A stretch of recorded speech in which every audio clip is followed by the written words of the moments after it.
I'm Peter Adamson, and you're listening to the History of Philosophy podcast, brought to you with the support of King's College London and the LMU in Munich. Online at www.historyofphilosophy.net. Today's episode, Iran so far, after Ṣadrā. Driving a car while under the influence is absolutely unacceptable, but doing philosophy while under the influence is all but unavoidable. Just as practically all art and literature responds to previous works in the same fields, so practically all philosophers are in close dialogue with their predecessors. We've now surveyed almost the entire history of philosophy in the Islamic world, so we would now be in a position to ask, who has been the most influential figure of all from this tradition? Taking the long historical view, there is only one possible answer, Avicenna. But we could take a different tack and ask which thinker has provided the most inspiration for Islamic philosophy today and in the recent past. Here the answer is not quite so clear, but a very strong case could be made for Mullā Ṣadrā. In modern-day Iran, religious scholars still study the works of Ṣadrā, not just as a historical figure, but as a philosopher whose teachings remain relevant to their social and religious concerns. In this episode, we're going to look at how this came about, concentrating on two of the foremost exponents of his thought in the last 2 centuries, Sabzawārī and Tabatabai. They will bring us up to the time of the 1979 Islamic Revolution. Of course, when that revolution deposed the last of the Iranian Shahs, it was not the Safavid dynasty that was being ended. The Safavids already lost their hegemony in Iran in 1722, ushering in a period of fractured tribal rule for most of the 18th century. Finally, one tribe, the Qajars, rose to dominance and held sway in Iran from 1796 to 1925. The Qajars like to compare themselves to great Persian empires of the past, the Achaemenids and Sasanians, but the reality was rather different. Throughout the 19th century, they struggled to fend off pressure from the Russians and British. As in the Ottoman Empire, European-inspired reforms were brought in, but this didn't prevent Iran from being effectively colonialized. A new dynasty began when Riza Khan, a Russian-trained officer, seized power in a 1921 coup. He would be installed as the first Pahlavi Shah in 1926. The succeeding line of monarchs would end only thanks to the 1979 revolution. Now, if you read around in histories of Islamic philosophy, you can easily get the impression that Mullā Ṣadrā was the central thinker for Iranians throughout all these upheavals and changes of power. But in fact, it was really only in the 19th century under the Qajars that he became the central figure. A good deal of the credit for this can go to Sabzawārī. Born on the cusp of the 19th century in 1797 or 98, his name refers to his home city of Sabzawārī, which lies in the northeastern corner of Iran. He was scathing in his assessment of the state of philosophy in his day, writing that it was woven by spiders of forgetfulness. Yet it was still possible for him to study the classical works of Sufism and logic, and above all the writings of Ṣadrā, with masters in Mashhad and in Isfahan, still a center of philosophical activity as it had been in the glory days of the Safavids.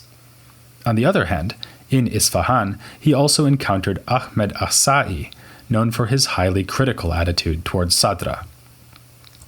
Like so many of the Muslim thinkers we've looked at, and for that matter the Jewish philosophers we looked at, Sabzawārī was a jurist as well as a philosopher. He maintained the ascetic lifestyle we've come to expect from Sufi-inclined thinkers, though he did allow himself the luxury of a pair of eyeglasses. A biographical notice on him makes a point of mentioning these, adding that the spectacles make a nice metaphor for his advanced spiritual insight. Well put, but when it comes to stories about eyewear and 19th century Islamic intellectual history, I prefer the anecdote I mentioned in the last episode about the Egyptian Jewish reformer and journal founder called Mr. Sunglasses.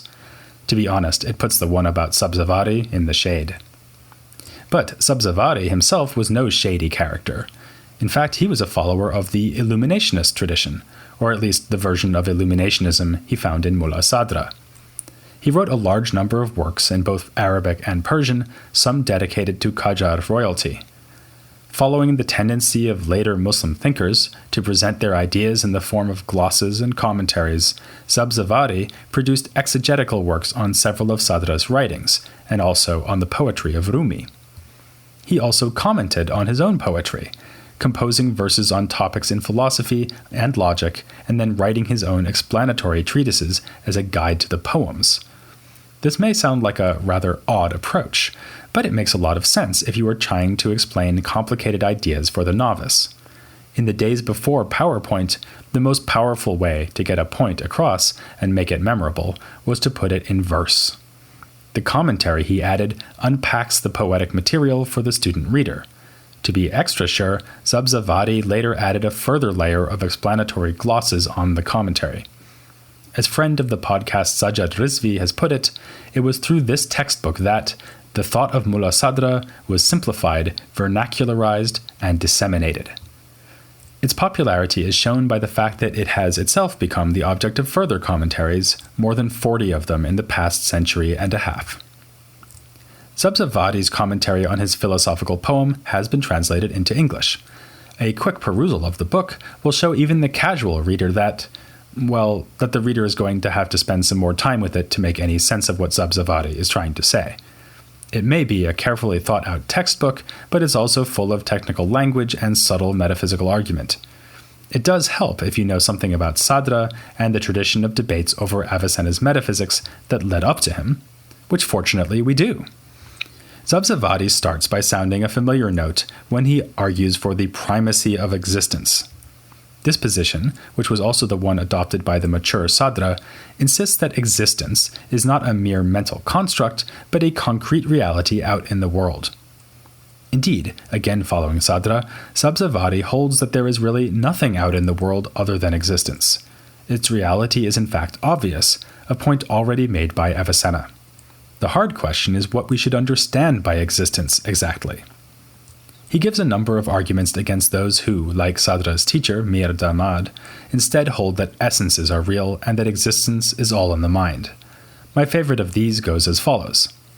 Causes are obviously prior to their effects, but if all we have to work with is essences, then this priority remains inexplicable.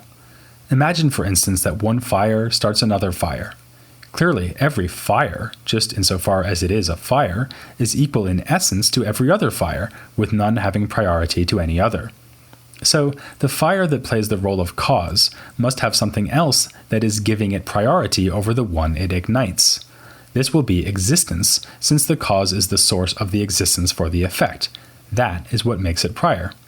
You'd think that Mir Damad would have seen this point, given that one of his most important works was entitled Blazing Embers. Of course, the cause that most interests Sabzawārī is God, and here his burning ambition is to keep the flame of Ṣadra's philosophical theology alight. To this end, he explains and defends the core Ṣadrian teaching of modulation or analogy in being, in Arabic tashkik. You'll remember that, according to this teaching, all things have existence in varying degrees or intensities. Not only does Sabzawārī think this doctrine is true, he argues that it is really unavoidable, at least once Ṣadrā has pointed out the option. Again, his argument is ingenious. Start with the fact that, as Avicenna already observed, God does not just have a particularly impressive essence that receives existence. God does not receive existence at all, for he is a necessary being and has no cause. For this reason, we must say that God, or God's essence, just is his existence. But if this is right, then, as Atuzi already observed, what we mean by existence, in God's case, cannot be the same as what it means in the case of something like you, me, a giraffe, or the Eiffel Tower. All of these non-divine things have existence as additional to their essences.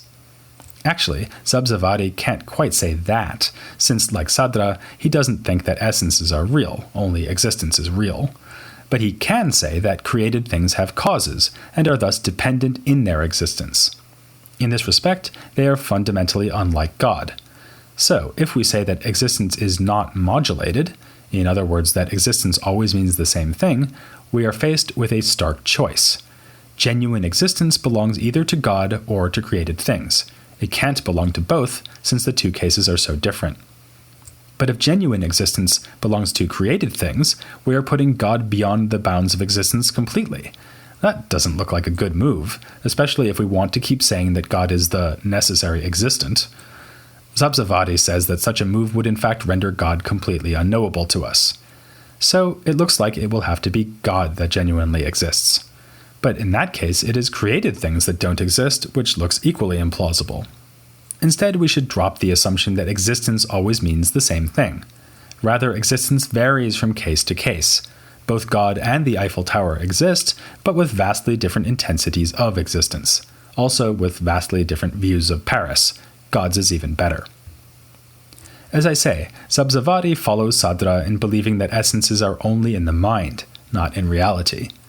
It may seem to us as though the world is divided up nicely into various kinds of things, but in fact there is only the scale of perfection in existence, decreasing gradually as it moves away from God.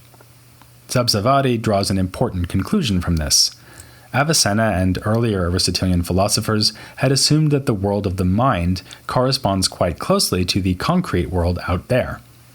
But now that we are thinking along these Sadrian lines, we see that this is just not true. Our minds impose rigid distinctions where none really exists.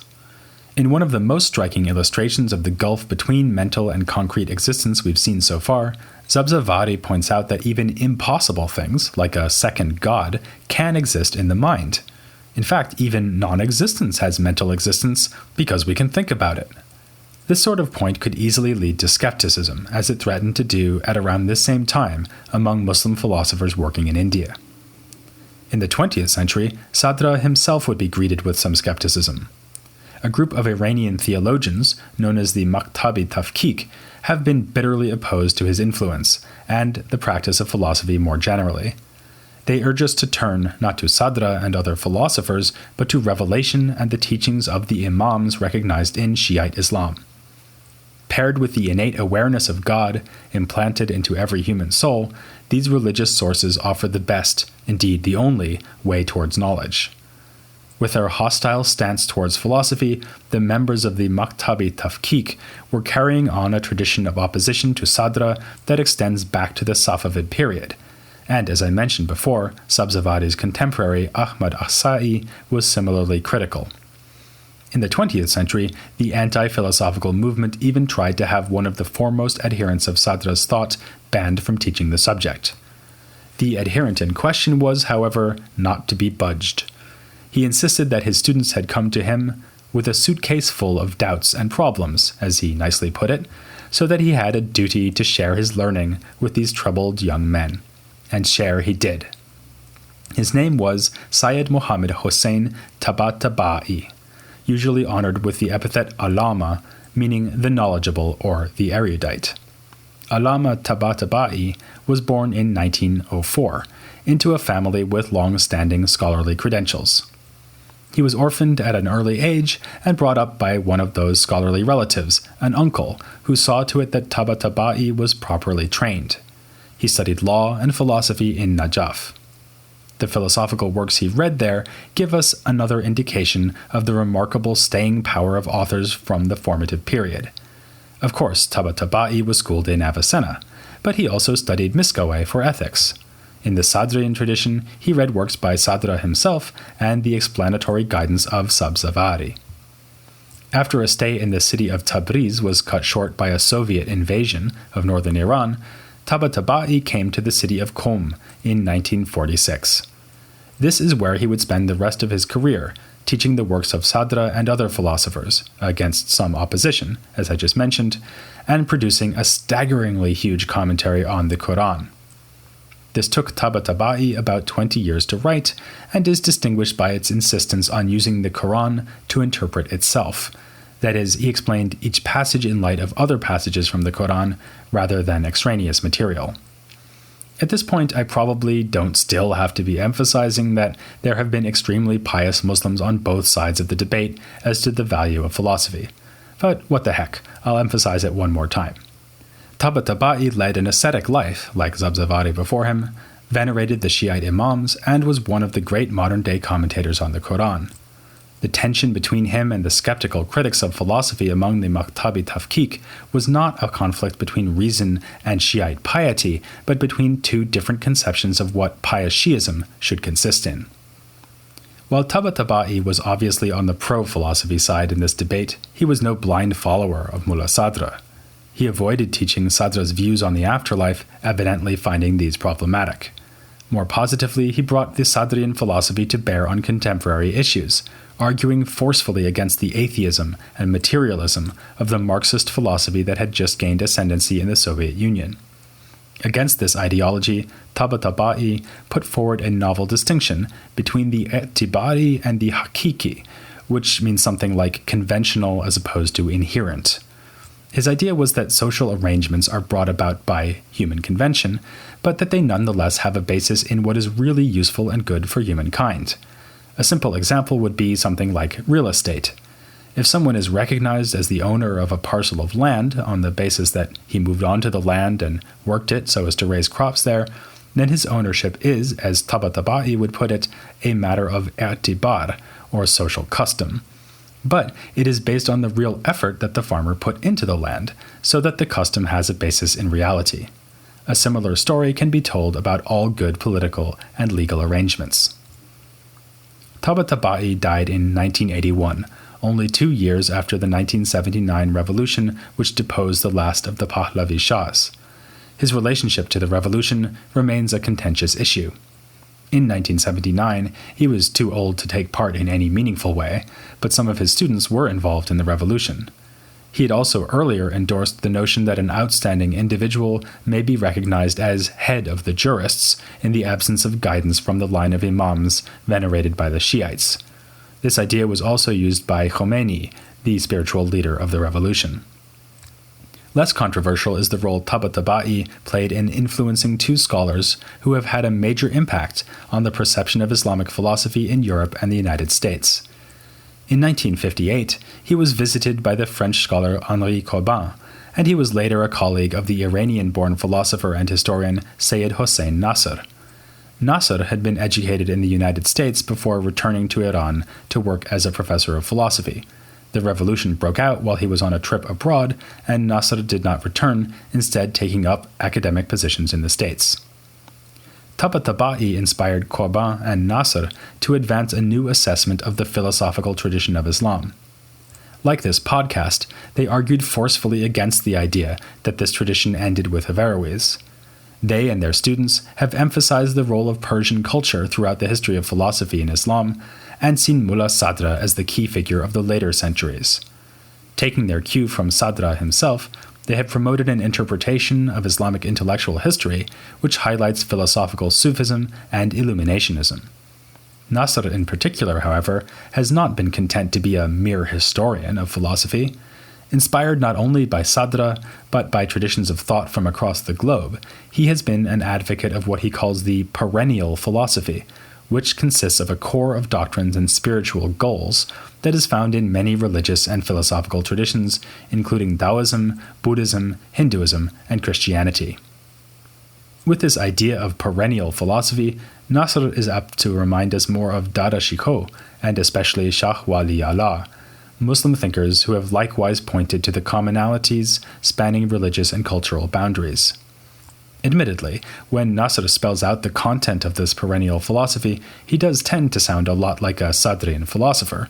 He says things like, "Ultimate reality is beyond all determination and limitation. It is the absolute and the infinite, from which issues goodness like the rays of the sun that of necessity emanate from it." But what is really important to Nasr here is the idea of the absolute, which for him represents a core religious teaching that conflicts with modern-day relativism and materialism. He does not discount the differences between religious traditions and ritual practices. To the contrary, he insists that each such tradition represents a new, independent descent of the absolute into our reality. But the unity of God, as the absolute, guarantees that there will be a single unity underlying all the disparate religious teachings. The perennial philosophy has some surprising advantages, according to Nasr. For instance, it can form the basis of a realistic and effective environmentalist philosophy, because members of all these religions accept the need to place cosmic harmony above the selfish gratification of our individual desires. Nasr is rather dismissive of secular atheistic approaches to environmental ethics, however well-intentioned, if only for practical reasons, since most people on the planet are religious, and need to be given reasons to safeguard the environment that speak to their religious worldview. Speaking as one of the mere historians, another group that Nasr tends to dismiss, I see another significant advantage in Nasr's approach. He and Qaban were among the earliest to call attention to the riches of later philosophy in the Islamic world. In these podcasts, I certainly haven't adopted their interpretive approach wholesale. For one thing, I've emphasized the role of philosophical theologians in the Sunni tradition more than they would. Also, I tend to disagree with them when it comes to the interpretation of Avicenna himself, no small point, since Avicenna has been so central in nearly all subsequent philosophical developments in the Islamic world. But without the work of Qaban and Nasr, there would be far less awareness of post-Avicennan Eastern thought in the Islamic world. So, indirectly, you have them to thank, or blame, for the last 25 podcasts or so. With Nasr and a few of the other still living or recently deceased thinkers I've looked at, like Fatemeh Mernissi and Muhammad Arkoun, I've now brought this story of philosophy in the Islamic world up to the present day. Obviously, there would be much, much more to say about the last century of Islamic intellectual history. One could easily imagine another dozen episodes or so on topics we've only touched on briefly, such as political Islam, the rationalism of thinkers inspired by Averroes, and also on regions in the Islamic world I haven't even mentioned, like Indonesia. But one has to stop somewhere, and I'm going to stop here.